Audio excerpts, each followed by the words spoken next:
136 ముంపు గ్రామాలను కూడా విభజన చట్టంలో భాగంగానే ఇవ్వడం జరిగింది. అక్కడి వరకు బాగానే ఉంది, అందరూ కూర్చొని ఒప్పుకున్నారు. ఆ 136 గ్రామాలకు సంబంధించి ముందే ఇచ్చేసినాం విభజన చట్టంలో. కానీ అన్యాయం, అసలు అన్యాయం ఎక్కడ ప్రారంభమైందంటే కేంద్రంలో నరేంద్ర మోదీ గారి ప్రభుత్వం వచ్చింది. ఇక్కడ మనకు కొత్తగా తెలంగాణ రాష్ట్రం వచ్చింది 2014లో. మొట్టమొదటి క్యాబినెట్ మీటింగ్ నరేంద్ర మోదీ గారు పెట్టిన దాంట్లో ఫస్ట్ క్యాబినెట్ మీటింగ్ 2014లో ఒక ఆర్డినెన్స్ తీసుకొని వచ్చిండ్రు. ఇది ఒక ఆర్డినెన్స్ తీసుకొని వచ్చిండ్రు. అప్పుడే రాష్ట్ర విభజన జరిగింది. అప్పటికే 136 గ్రామాలు ఇచ్చేసినాం. కానీ చాలా అన్యాయంగా ఒక 2-3 రోజుల్లోనే పార్లమెంటు ప్రారంభం అవుతుంది అనంగా మొదటి పార్లమెంటు సమావేశాలకు ముందుగానే బీజేపీ తొలి క్యాబినెట్లో ఈ ఆర్డినెన్స్ తీసుకొచ్చి 7 మండలాలను అన్యాయంగా ఆంధ్రప్రదేశ్కి అప్పజెప్పడం జరిగింది. ఎందుకోసం 7 మండలాలను అప్పచెప్పిండ్రు? ఈ 7 మండలాలు మొత్తం ముంపు మండలాలు కూడా కావు. ఈ 7 మండలాలతో పాటు 460 మెగావాట్ల మన లోవర్ సీలేరు పవర్ ప్రాజెక్టును కూడా ఆనాడు అన్యాయంగా ఆంధ్రప్రదేశ్కి అప్పచెప్పడం జరిగింది. అదంతా కూడా విభజన చట్టం స్ఫూర్తికి వ్యతిరేకంగా కేవలం ఆనాడు ఎన్డీఏలో చంద్రబాబు నాయుడు గారు అలయన్స్ పార్ట్నర్గా ఉన్నారు కాబట్టి బ్యాక్డోర్ పాలిటిక్స్ చేసి ఆనాడు అన్యాయంగా ఈ ఆర్డినెన్స్ తీసుకురావడం జరిగింది. మేము 2014లో అప్పుడే గెలిచి ఎంపీలుగా అక్కడికి వెళ్ళి మొట్టమొదటిసారి పార్లమెంట్లో మేము గలం విప్పి మాట్లాడింది కూడా ఈ 7 మండలాలను కలపడం అన్యాయము, ఇది ఖచ్చితంగా వెనక్కి తీసుకోవాలి, ఇది ప్రజాస్వామ్య స్ఫూర్తికి వ్యతిరేకము, రాజ్యాంగంలో ఉన్న ఆర్టికల్ 3కి వ్యతిరేకము, పార్లమెంట్లో చర్చ జరగకుండా ఒక రాష్ట్రం యొక్క సరిహద్దులను ఎట్లా మారుస్తారని చెప్పి చాలా తీవ్రంగా కొట్లాడే ప్రయత్నం చేసినాం. కానీ ఆనాడు కూడా వాళ్ళకు మెజారిటీ ఉండే, వాళ్ళ మాటనే చెల్లుబాటు అయింది. మన 7 మండలాలు ఆంధ్రాలో కలపడం జరిగింది. ఆ తర్వాత కేసీఆర్ గారు వెంటనే బంద్కు పిలిపించిండ్రు. రాష్ట్ర వ్యాప్తంగా ముఖ్యమంత్రిగా ఉండి ఆయన బంద్కు పిలిపించిండ్రు దీనికి వ్యతిరేకంగా. అయినా కేంద్రానికి కనీసం చీమగుట్టినట్టు కూడా లేదు. ఆ తర్వాత అనేక విధాలుగా భద్రాచల ప్రాంతాన్ని డెవలప్ చేయాలని ప్రయత్నం చేసినాం. అన్నిటికన్నా పెద్ద సమస్య ఇప్పుడు ఈ 5 గ్రామాల నుండి వచ్చినటువంటి సోదరులు జే సంపత్ గారు భద్రాద్రి డెవలప్మెంట్ ఫోరము, భీమ్రావు రామ్జీ గారు భద్రాచలం తెలంగాణ జాగృతి అసెంబ్లీ కన్వీనర్ గారు, డి బాలకృష్ణ గారు 5 గ్రామ పంచాయతీల సాధన సమితి, ఏ సత్యనారాయణ గారు గుండాల నుండి వచ్చినటువంటి లాయర్ గారు, గొల్లపల్లి శివ గారు 5 గ్రామాల సాధన సమితి, రాసాల నర్సయ్య గారు 5 గ్రామ పంచాయతీల సాధన సమితి. ఈ మిత్రులందరికీ ప్రత్యేకంగా వందనాలు తెలియజేస్తున్నా. ఎందుకంటే కేసీఆర్ గారు ప్రయత్నం బాగా చేసిండ్రు. పోలవరం ప్రాజెక్ట్ ఎప్పుడైతే వాళ్ళు కెపాసిటీ పెంచుకుంటూ స్పిల్వే కెపాసిటీని పెంచుకుంటూ పోతున్నారో 36,000 క్యూసెక్లకు పర్మిషన్ ఉన్నదాన్ని 36 లక్షల క్యూసెక్లకు పర్మిషన్ ఉన్నదాన్ని 50 లక్షల క్యూసెక్లకు వాళ్ళు పెంచుకుంటూ పోతున్నారో ఆ నిల్వ ఉన్న నీళ్లు వెనక్కి తన్నడం ప్రారంభమైనాయి. మన భద్రాచలం రాముడి దాకా కూడా గుడి మునిగిపోయేటటువంటి పరిస్థితి వచ్చింది. పెద్ద వరద వచ్చినప్పుడు మనం చూసినాం. ఇంకా అన్యాయం ఏంటంటే ఈ కరకట్టలు ఏవైతే మనం కట్టుకున్నామో అందులో 2 స్లూయిస్లు మనకు తెలంగాణలో ఉంటాయి, 2 ఆంధ్రాకి వెళ్ళిపోయినాయి. మన తెలంగాణలో ఉన్న స్లూయిస్లను మనం మెయింటైన్ చేస్తున్నాం, వాటి గేట్లు ఇబ్బంది లేకుండా నీళ్లు పోయేటట్టు చేస్తున్నాం. కానీ ఆంధ్రాలో ఉన్న 2 స్లూయిస్లను వాళ్ళు మెయింటైన్ చేస్తలేరు. దాంతో కూడా నీళ్లు వెనక్కి తన్నుతున్నటువంటి పరిస్థితి ఉన్నది. ఆనాడు ఎంతో ప్రయత్నం చేసినా కూడా ఈ గ్రామాలు మనకు రాలేదు. చిన్న చిన్న సమస్యల్లాగా మనకు కనిపిస్తాయి. కానీ ఇందాక మాట్లాడుతూ తమ్ముడు బాలకృష్ణ చెప్పినట్టు ఇవాళ 5 గ్రామాల్లో ఉన్న పిల్లలు మరి స్కూల్ ఏమో తెలంగాణలో చదువుకుంటున్నారు, 1 నుంచి 10వ తరగతి ఇక్కడ చదువుకుంటున్నారు. రేపు అడ్రస్ ఏమో ఆంధ్రప్రదేశ్ ఉంటుంది. మరి ఉద్యోగానికి ఎక్కడ అప్లై చేయాలంటే పెద్ద క్వశ్చన్ మార్క్గా ఉన్నది. ఎవరు కూడా ఈ సమస్యను పరిష్కరించే పరిస్థితి లేదు. ఇంకొకటి ఏంది, ఎవరన్నా ఈ 5 గ్రామాలలో అనారోగ్యం పాలైతే ఆరోగ్యశ్రీ కావాలంటే ఆంధ్రప్రదేశ్ ప్రభుత్వం ఆరోగ్యశ్రీ కావాలంటే వాళ్ళు గుంటూరు హాస్పిటల్ పోవాలి తప్పితే వాళ్ళకి ఇంకో మార్గం లేదు. మరి 5 గ్రామాల ప్రజలు వచ్చి భద్రాచలంలోనో కొత్తగూడెంలోనో వైద్యం తీసుకుంటే తెలంగాణ ఆరోగ్యశ్రీ వాళ్ళకు వర్తించే పరిస్థితి లేదు. ఇట్లా చిన్న చిన్నగా మనకు అనిపించినా వాళ్ళకి అక్కడ పెద్ద సమస్యలు. ఒక్క అంబులెన్స్ రావాలి అంటే 80 కిలోమీటర్ల దూరం కూనవరం నుంచి మరి ఇక్కడికి వచ్చేటటువంటి పరిస్థితి ఉంది తప్పితే వాళ్ళకు డైరెక్ట్గా తెలంగాణ అంబులెన్స్ కూడా అందేటటువంటి పరిస్థితి లేదు. ఇవన్నీ కూడా మానవీయ కోణంలో ఆలోచించి పరిష్కారం చేయాల్సినటువంటి సమస్యలు.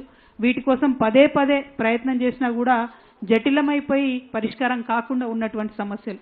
అందుకనే ఈ రౌండ్ టేబుల్ ద్వారా ఈ 5 గ్రామాలకు సంబంధించినటువంటి అనేక మంది మేధావులతో ఇదివరకే మాట్లాడి నేను తెలంగాణ జాగృతి నుండి కేంద్ర ప్రభుత్వాన్ని డిమాండ్ చేసేది ఏంటంటే ఇవాళ 20వ తారీఖు ఈ నెల 25 నాడు ప్రగతి ఎజెండా పేరుతోను నరేంద్ర మోడీ గారు 4 రాష్ట్రాల ముఖ్యమంత్రులతోని ఆంధ్రప్రదేశ్, తెలంగాణ, ఒరిస్సా, ఛత్తీస్గఢ్ ఈ 4 రాష్ట్రాల ముఖ్యమంత్రులతోని వారు మీటింగ్ పెడుతున్నారు. అందులో పోలవరం ఇష్యూతో పాటు అనేక ఇష్యూస్ వాళ్ళు మాట్లాడతారు. ఆ మీటింగ్లో నరేంద్ర మోదీ గారు ఖచ్చితంగా ఈ 5 గ్రామాలను తెలంగాణకు మళ్ళీ తిరిగి ఇవ్వాలని చెప్పి తెలంగాణ జాగృతి తరఫున మేము డిమాండ్ చేస్తూ ఉన్నాం. ఎందుకంటే 10 ఏళ్లలో ఎంత ప్రయత్నం చేసినా ఈ సమస్యలు పరిష్కారం కాలేదు. కాబట్టి ఈ సమస్య శాశ్వత పరిష్కారం కావాలంటే పురుషోత్తపట్టణం, గుండాల, ఎటపాక, కన్నాయిగూడెం, పిచ్చుకలపాడు ఈ 5 గ్రామాలు మళ్ళా తెలంగాణకి ఇవ్వాలని చెప్పి నేను కేంద్ర ప్రభుత్వాన్ని డిమాండ్ చేస్తూ ఉన్నాను. మరి 25వ తారీఖు జరిగేటటువంటి ఈ ప్రగతి ఎజెండా మీటింగ్కి వెళ్ళేటటువంటి మన తెలంగాణ రాష్ట్ర ముఖ్యమంత్రి రేవంత్ రెడ్డి గారిని కూడా మేము విజ్ఞప్తి చేస్తూ ఉన్నాం. ఈ 5 గ్రామాల ప్రజలు చాలా ఇబ్బంది పడుతున్నారు. కాబట్టి తెలంగాణ రాష్ట్ర ముఖ్యమంత్రిగా మీరు ఈ 5 గ్రామాలను వెనక్కి తీసుకొచ్చే విధంగా కేంద్ర ప్రభుత్వం మీద ఒత్తిడి తీసుకురావాలని చెప్పి నేను ముఖ్యమంత్రి గారిని డిమాండ్ చేస్తూ ఉన్నాను. అదేవిధంగా మరి ఇప్పుడు కరకట్టలు ఏవైతే ఉన్నాయో నిన్న కూడా మేము మళ్ళీ ఒకసారి కూర్చొని ఇంజనీర్ల పరిధిలో ఆలోచన చేయడం జరిగింది. ఈ కరకట్టలు ఇప్పుడు ఉన్నటువంటి వాటిని 1 కొంచెం ఎత్తు పెంచుకోవాలి, 2 ఆల్మోస్ట్ దుమ్ముగూడెం ఆనకట్ట వరకు కూడా పెంచాల్సినటువంటి అవసరం ఉన్నది. అట్లా పెంచితేనే ఈ 5 గ్రామాల ప్రజలకు ఫ్యూచర్లో కూడా రక్షణ ఉంటుంది. లేకపోతే ఏ ఒక్క సంవత్సరం అన్నా వరద ఎక్కువ వచ్చినట్టయితే డైరెక్ట్గా ఈ గ్రామాల రెవెన్యూలన్నీ కూడా భూములన్నీ కూడా మునిగిపోయేటటువంటి పరిస్థితి ఉంది. కాబట్టి దీని మీద కూడా రాష్ట్ర ప్రభుత్వం చాలా సీరియస్గా ఆలోచన చేయాలని చెప్పి నేను కోరుతా ఉన్నాను. మీ అందరికీ తెలుసు తెలంగాణ ఉద్యమ సమయంలో కూడా కేసీఆర్ గారు ఆదివాసీ గిరిజనుల యొక్క సమస్యలను పరిష్కరించాలని చెప్పి భద్రాచలంలోనే ఒక చాలా పెద్ద మీటింగ్ పెట్టడం జరిగింది. ఆ మీటింగ్ పెట్టినప్పుడు ఆనాడు శిబు సురేన్ గారని వారు కూడా పెద్ద మనిషి, జార్ఖండ్ కోసం పోరాటం చేసినటువంటి, జార్ఖండ్ రాష్ట్ర సాధన కోసం పోరాటం చేసినటువంటి వ్యక్తి, వారు కూడా రావడం జరిగింది. మరి ఆ తర్వాత అనేక సార్లు పోరాటం చేసినాం. తెలంగాణ ఉద్యమంలో భద్రాచలం నుండి గిరిజనులు, పెద్ద ఎత్తున ఆదివాసీలు అందరూ కూడా భాగస్వామ్యం అయినాం కాబట్టే ఇవాళ రాష్ట్రం సాధించుకున్నాం. మరి విభజన చట్టంలో వాళ్ళకి 90% నిధులతోని పోలవరం ప్రాజెక్ట్ వచ్చింది. మరి మనకేమొచ్చింది తెలంగాణకు, మరి మనకేమొచ్చింది కొత్తగూడెం భద్రాద్రి జిల్లా ఆదివాసీలకు అని ఆలోచిస్తే ఒకటే ఒకటి వచ్చింది, శాశ్వతమైనటువంటి ముంపు మనకు మిగిలింది. రాముడు కూడా మునిగిపోయేటటువంటి పరిస్థితి ఇవాళ వచ్చింది.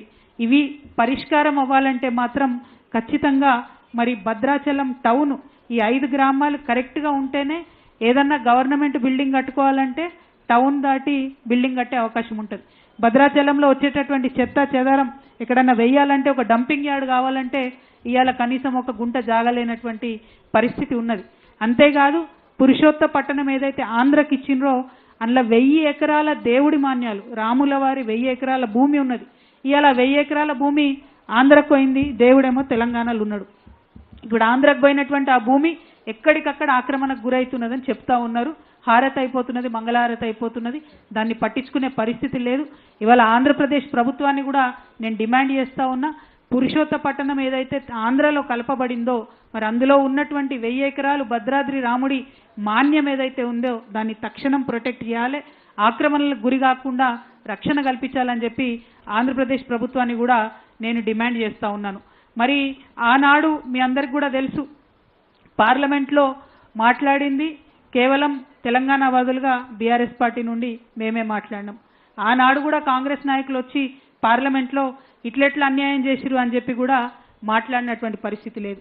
మరి అధికారంలోకి వచ్చిన తర్వాత చంద్రబాబు నాయుడు గారిని రిపీటెడ్గా, జగన్మోహన్ రెడ్డి గారు ఉన్నప్పుడు కూడా రిపీటెడ్గా కేసీఆర్ గారు కోరినరు. ఈ 2 రాష్ట్ర ప్రభుత్వాలు కలిసి జాయింట్ సర్వే చేయాలి, మునిగిపోయేటటువంటి ప్రాంతం ఏంటి అని అడిగితే అధికారుల స్థాయిలో వాళ్ళు ఒప్పుకున్నారు, కానీ ముఖ్యమంత్రుల స్థాయిలో ఎన్నడూ కూడా ఒప్పుకోవడం జరగలేదు. అంటే ఆంధ్రాలో చంద్రబాబు నాయుడు గారు ఉన్నా, జగన్మోహన్ రెడ్డి గారు ఉన్నా మన ప్రాంతానికి నష్టమే జరుగుతుంది తప్పితే లాభం జరగడం లేదు. కాబట్టి మళ్ళీ ఒకసారి డిమాండ్ చేస్తున్నాం, మీరు పోలవరం ఇప్పటికే మీకు దాదాపు 30,000 కోట్ల రూపాయల వరకు కేంద్ర ప్రభుత్వం నుంచి నిధులు వచ్చింది, వేగవంతం చేస్తూ ఉన్నారు మీరు మీ యొక్క పనులను. ఇవి చేసేటటువంటి క్రమంలో